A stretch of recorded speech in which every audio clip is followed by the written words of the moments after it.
बिस्मिल्लाहिर्रहमानिर्रहीम, अस्सलाम वालेकुम। मरीम नवाज़ साहिबा बतौर वज़ीर आला पंजाब कितनी ख़तरनाक होंगी, ना सिर्फ पाकिस्तान के लिए बल्कि ख़ुद अपनी पार्टी के लिए, इसके बारे में बड़ी गवाही सामने आ गई है। बिलावल भुट्टो साहब के लिए भी ख़तरे की घंटी बज गई है। वैसे तो उन्होंने अपनी तरफ से मनाजरे करने थे, लेकिन वो मुआहदे में बदले हैं और उसके बाद यहाँ भी पता चल रहा है कि किस तरह से ये जो खुफिया डील वगैरह हुई है वो असल कहानी क्या है। आप सुनेंगे तो हैरान होंगे कि ये बड़े बड़े रहनुमा, बड़ी बड़ी पार्टियाँ इस हद तक जा सकती हैं, इस हद तक जा सकती हैं, कोई सोच भी नहीं सकता। यानी कोई बात ऐसी नहीं है, कोई एक बात ऐसी नहीं है जहां कोई अवाम की बात हो रही हो। अपने हवाले से क्या बातें हो रही हैं अपनी चीज़ों के बारे में, वो आप सुनेंगे, आप हैरान हो जाएंगे कि ये लोग क्या करते हैं, इनकी सोच क्या है। इसके साथ जनाब मरीम नवाज़ साहिबा के लिए एक और ख़तरे की घंटी ये है कि जनाब वो शख्स जो कि उम्मीदवार है, जो कि नामजद उम्मीदवार है तहरीक इंसाफ की तरफ से, मियाँ असलम इकबाल वज़ारत आला पंजाब, वज़ीर आला पंजाब बनने के लिए वो शख्स मैदान में आ गया है। मियाँ असलम इकबाल रूपोश थे, बड़ी मुश्किलात का उनको सामना था। अचानक पता चलता है कि वो पेशावर हाईकोर्ट पहुंचे हैं और वहां से फिर उनको जमानत भी मिल गई है। ना सिर्फ ये बल्कि वहां पर उन्होंने मीडिया से बात भी की है, एक तरह से प्रेस कॉन्फ्रेंस भी की है और सारी हकीकत खोलकर बता दी। इसके अलावा एक और बात जो बड़ी अहम है कि टेलीविजन पर बाकायदा दिखाया गया है मियाँ असलम इकबाल को। यानी यहाँ तो इमरान खान साहब को नहीं दिखाया जा सकता था, तो उनकी पार्टी के किसी बंदे को, और वो भी जो रूपोश था, उसको दिखाना तो मुमकिन ही नहीं था। मियाँ असलम इकबाल साहब को टेलीविजन पर दिखाया गया, उनकी बातें सुनवाई गई। ये सब बहुत ज़्यादा हैरानकुन है। इसके साथ कुछ और बड़ी डेवलपमेंट्स भी नज़र आ रही हैं कि ये मामला जो इतनी बड़ी धांधली का है ये दब नहीं सकता और इस पर अब आवाज़ें ना सिर्फ ये उठ रही हैं बल्कि मजबूत होती चली जा रही हैं और अब उन आवाज़ों को दबाने के लिए भी दूसरी तरफ से कोशिशें हो रही हैं। ताज़ा खबर यह है कि एक और JIT बना दी गई है, एक और JIT की खबर आ गई है। अब ये जो लोग धांधली में मुलव्वस हैं, जो भी रिटर्निंग अफसरान हैं जिन्होंने धांधली की है और जिन्होंने भी आइन और कानून की खिलाफवर्जी की है, अब हो ये रहा था कि उनकी तस्वीर शेयर हो रही थी, उनके नाम शेयर हो रहे थे, उनके डेजिग्नेशन बताया जा रहा था सोशल मीडिया पर।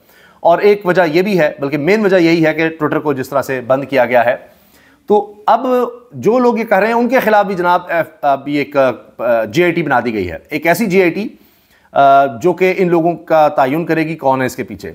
अब बात यह है कि चीफ जस्टिस काजी फैसल साहब तो JIT के सख्त खिलाफ हैं। वो कहते हैं JIT कहाँ, कोई कानून में कहीं नहीं है, लेकिन उनकी भी इज्जत बहाल करने के लिए और उनकी शान में गुस्ताखी ना हो उसके लिए भी JIT बनी हुई है। फिर अब चीफ इलेक्शन कमिश्नर की शान में गुस्ताखी ना कर दे, हत्ता कि किसी अफसर की शान में गुस्ताखी ना कर दे। अब ये सारे ही अफसरान जो हैं ये आप समझे क्या कह सकते हैं, सारे ही शहनशाह बादशाह हैं।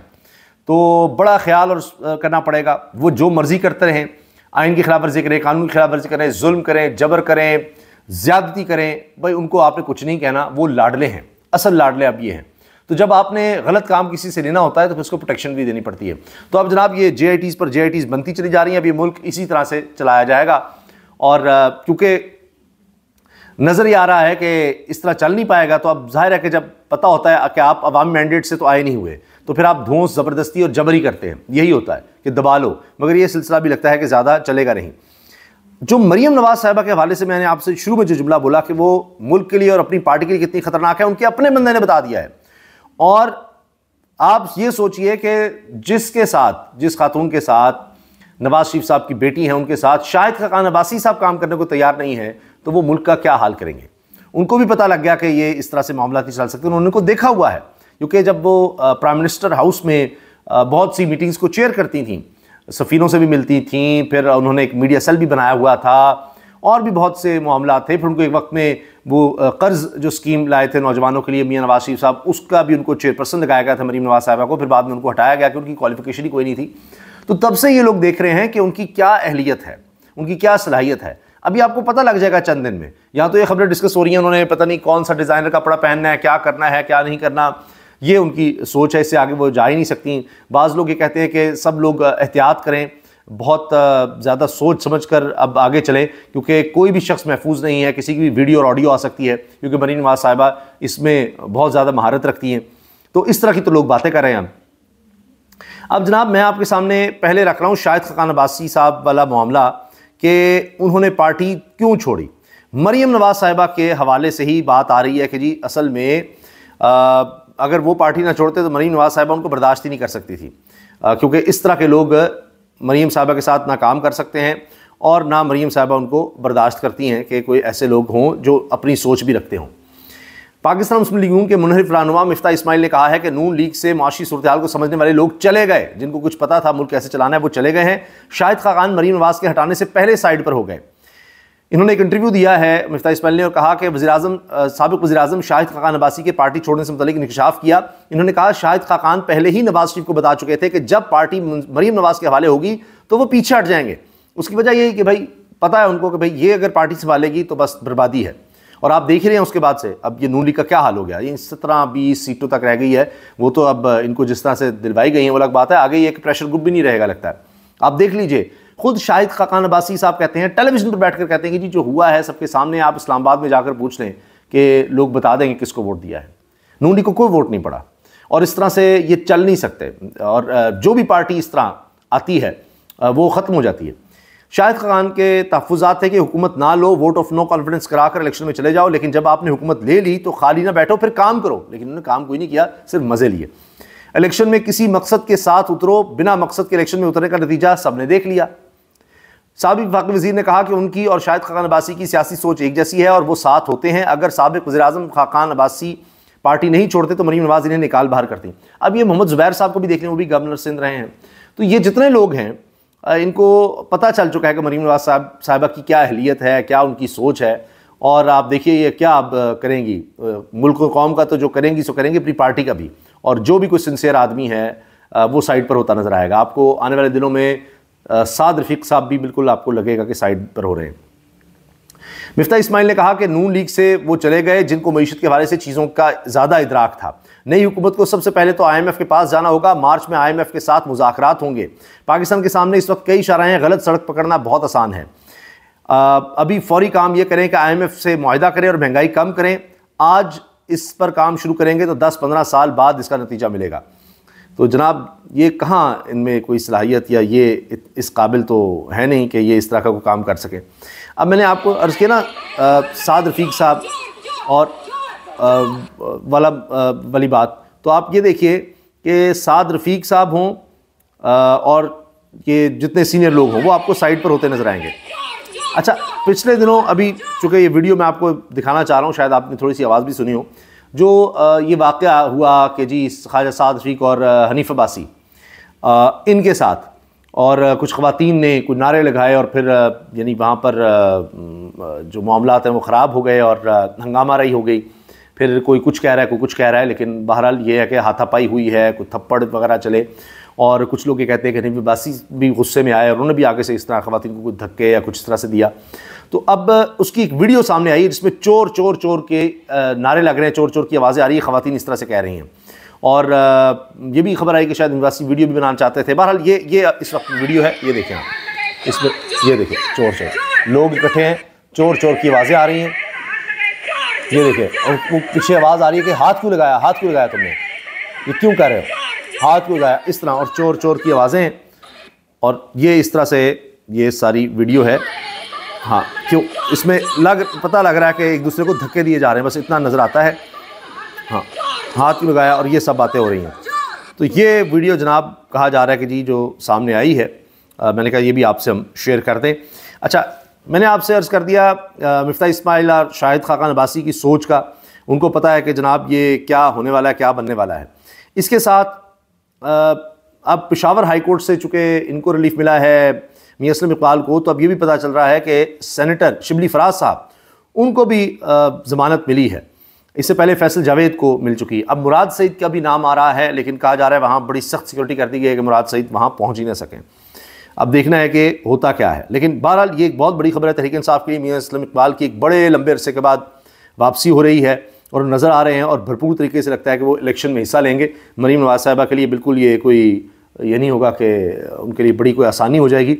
और ये बड़ी भरपूर तकरीरें करते रहे हैं, 25 साल से सियासत में हैं, तो ये तो अपोजिशन का किरदार बड़े भरपूर तरीके से अदा करेंगे। अब इन्होंने जो नामजद वज़ीर आला हैं तहरीक इंसाफ की तरफ से मियां असलम इकबाल, इन्होंने कहा है नून लीग और पीपल्स पार्टी ने अवाम का मैंडेट चोरी किया, विफाक और सूबों में हमारी सीटें वापस की जाएँ। पेशावर मीडिया से गुफ्तगू करते हुए उनका कहना था कि जमानत के लिए हाजिर हुआ हूँ, मुझ पर नाजायज़ केसेस बनाए गए, जिसने जुल्म किया इसको सज़ा ज़रूर दी जाए, अगर कुछ नहीं किया तो नाजायज़ केसेस नहीं होने चाहिए। 9 मई के वाक़े पर एक वक्त में मुख्तलिफ मुकदमात बनाए गए। 7 मई को ATC से जमानत कराने के बाद लाहौर से चला गया था। मेरी कोई फुटेज मौजूद नहीं, कहीं भी मेरी कोई भी फुटेज दिखा दें, मेरे फ़ोन नंबर पर कोई भी कॉल हुई तो दिखा दें। इन्होंने कहा सिर्फ और सिर्फ इंसाफ का बोलबाला करें। 25 साल हो गए हैं मुझे इलेक्शन लड़ते हुए, मुझे कहा गया मैंने फायरिंग करके बंदे कत्ल किए, मुझ पर बेशुमार केसेस किए गए, पेशावर हाईकोर्ट का शुक्रगुजार हूं, मुझे जमानत मिली। मियां असलम इकबाल ने कहा कि सिर्फ एक वोट है बानी PTI का और किसी का वोट नहीं है, खुदारा अवाम के मैंडेट का ख्याल रखा जाए। इन्होंने फॉर्म 45 को रद्द करके 47 को मान लिया। ये आजमाए हुए हैं। नून लीग और पीपल्स पार्टी ने हर इदारे को तबाह किया। इन्होंने 16 माह में कुछ नहीं किया। जवाब जो अब इन्होंने करना है, इन्होंने कहा कि जब इलेक्शन आते हैं तो एक दूसरे की करप्शन की बातें करते हैं, जब मैं बाद में ये दोबारा मिल जाते हैं। लाहौर और पिंडी में PTI ने क्लीन स्वीप किया, ये PDM 2 आ रहा है, इनसे आवाम को कोई रिलीफ नहीं मिलेगा। नून लीग कह रही है हमारे साथ शामिल हो जाओ, नहीं तो तुम्हारी जीत का नोटिफिकेशन जारी नहीं होगा। यानी ये इनके लोगों को कह रहे हैं। चोरी के वोटों से ये सब नहीं चलेगा। नून लीग निगरान हुकूमत और इलेक्शन कमीशन से मुतालबा है कि अवाम ने मैंडेट दिया है, अब हुकूमत करने दी जाए, विफाक और सूबों में हमारी सीटें वापस की जाएं। अच्छा, पेशावर हाई कोर्ट ने मुकदमात की तफसीलात से मुतालिक दरखास्त पर PTI के नामजद वज़ीर आला पंजाब मियां असलम इकबाल की राहदारी जमानत मंजूर की। दौरान समात जस्टिस वक़ार अहमद ने इस्तफसार किया कि 9 मई के बाद ये अब आए हैं, क्या इनको गिरफ्तार किया गया, जिस पर एडिशनल एडवोकेट जनरल ने जवाब दिया कि ये रूपोश हो गए थे, अब सामने आए हैं। पेशावर हाईकोर्ट के जस्टिस इश्तियाक इब्राहिम ने रिमार्क्स दिए कि खैबर पख्तूनख्वा की हद तक हम तफसीलात का कह सकते हैं, पंजाब के केसेस का हम कैसे कह सकते हैं। जस्टिस अतीक शाह ने इस्तफसार किया कि क्या इनके खिलाफ खैबर पख्तूनख्वा में केसेस दर्ज हैं, जिस पर वकील दरखास्त गुजार ने कहा कि खैबर पख्तूनख्वा में केसेस नहीं हैं। अदालत ने रिमार्क्स दिए कि 2 हफ्ते में लाहौर हाईकोर्ट में पेश हों, उस वक्त तक गिरफ्तार ना किया जाए। उम्मीद है असलम इकबाल बुज़दार नहीं बनेंगे। बदकिस्मती से इस जैसा काबिल इंसान भी बुज़दार की काबीना में बैठा रहा। ये बातें भी हो रही हैं जी। अच्छा, ये तो मैंने आपको बता दिया। असलम इकबाल साहब अब आखिरकार मैदान में आ गए हैं। दीगर लोग भी आहिस्ता आहिस्ता ऐसे लगता है कि सामने आ रहे हैं। PTI के हवाले से एक और बड़ी खबर है जी, और वो ये कि PTI का 15 रोज़ में इंट्रा पार्टी इलेक्शन करवाने का फैसला। PTI ने इंट्रा पार्टी इलेक्शन करवाने की तैयारियां शुरू कर दी हैं और इस सिलसिले में शेड्यूल तैयार कर लिया है। तो हर सतह पर अब तहरीक इंसाफ बड़ी तेज़ी से आगे बढ़ती हुई हमें नज़र आ रही है। अच्छा, इसके साथ जनाब एक तो इनको ज़मानत मिली, ये बड़ी ख़बर मैंने आपसे शेयर की है। बिलावल साहब के लिए मुश्किल सुनिए, क्योंकि अब उनके लिए सिंध चलाना भी आसान नहीं होगा, क्योंकि वहाँ पर मौलाना फजल रहमान साहब एक्टिव हो गए हैं। और ये शायद पहली दफ़ा नज़र आ रहा है, पहली दफ़ा कि मौलाना फजल रहमान साहब पीपल्स पार्टी या नून लीग के खिलाफ इस तरह से मैदान में उतर रहे हैं और वो कह रहे हैं जी 10 लाख लोगों को हम इकट्ठा करेंगे। अब आप देखिए, ये एक बहुत बड़ा मसला बनने जा रहा है बिलावल भुट्टो साहब के लिए, सिंध गवर्नमेंट के लिए, क्योंकि 10 लाख अफराद कराची में जमा करेंगे, हलफ नहीं उठाने देंगे। ये तहरीक तब तक चलती रहेगी जब तक कि हम अपना मैंडेट वापस छीन नहीं लेते जब तक। राशिद महमूद सुमरो का सिंध को दोबारा बाबू सलाम लाने का ऐलान। अब एक तो सिंध में तहरीक चला रहे हैं वही फजल रहमान साहब जो इमरान खान साहब के खिलाफ तहरीकें चलाते रहे, स्ट्रीट पावर इनके पास थी, तो नून लीग पीपल्स पार्टी ने खूब इस्तेमाल किया। अब मौलाना साहब भी गुस्से में एक अच्छा मुझे इस्तेमाल करके रद्दी की टोकरी में फेंक दिया, अब बताता हूँ, तो वो भी मैदान में आ रहे हैं। तो इनके लिए अलग मुश्किल चल रही है। और फिर घर के भेदी लंका भी ढा रहे हैं। उसमें सिर्फ एक मैं आपको बता देता हूँ, फिर और बहुत सी तफसील है इसमें। उसमें एक चीज़ ये कि अबसार आलम साहब ने कहा है कि आप अंदाज़ा लगाएं कि किस हद तक पावर शेयरिंग में इन्होंने चीज़ें डिस्कस की हैं। डिप्टी कमिश्नर तुम्हारा तो DPO हमारा, ज़िले पुलिस अफसर तुम्हारा तो डिप्टी कमिश्नर हमारा। मुस्लिम लीग नवाज और पीपल्स पार्टी में यहाँ तक पावर शेयरिंग की बात हुई है। अबसार आलम साहब बता रहे हैं एक एक अफसर, ये तो अब लगता है पटवारी थानेदार यहाँ तक जाएंगे कि किस इलाके में कौन किसका होगा, यहाँ तक इनकी सोच जा चुकी है। तो इसी से आप अंदाज़ा लगा लीजिए कि जी क्या बनने वाला है, क्या इस मुल्क का हाल होने वाला है, किस तरह से यहाँ पर अपने लोग लगाए जाएंगे और फिर उनसे क्या क्या काम लिए जाएंगे। ये हो रहा है कि जी ऐसे ऐसे अफसर भी एक दूसरे की बंदर बांट के साथ होंगे। अच्छा, सिंध हाई कोर्ट ने ट्विटर समेत दीगर ऐप्स बहाल करने का हुक्म दे दिया है और ये भी एक बड़ी डेवलपमेंट है। हम कोशिश करेंगे अगली वीडियोज़ में इस पर तफसील से बात करें, क्योंकि ये बुनियादी इंसानी हुकूक की खिलाफ वर्जियाँ हो रही हैं इस मुल्क में। और इस पर आप जनाब सिंध हाई कोर्ट में ये दरख्वास्त थी और चीफ जस्टिस अकील अहमद अब्बासी ने समाअत की। अदालत ने PTA पर सख्त इजहार बरहमी किया कि आप कर क्या रहे हैं। तो अब ये भी एक बड़ा अहम मामला लगता है कि सिंध हाई कोर्ट से सामने आ रहा है। सिर्फ ये पेशावर हाई कोर्ट ही नहीं, अब सिंध हाई कोर्ट पर भी लगता है कि हमले शुरू हो जाएंगे नून लीग और पीपल्स पार्टी की तरफ से। अब आप देखते जाइए। अल्लाह हाफ़िज़।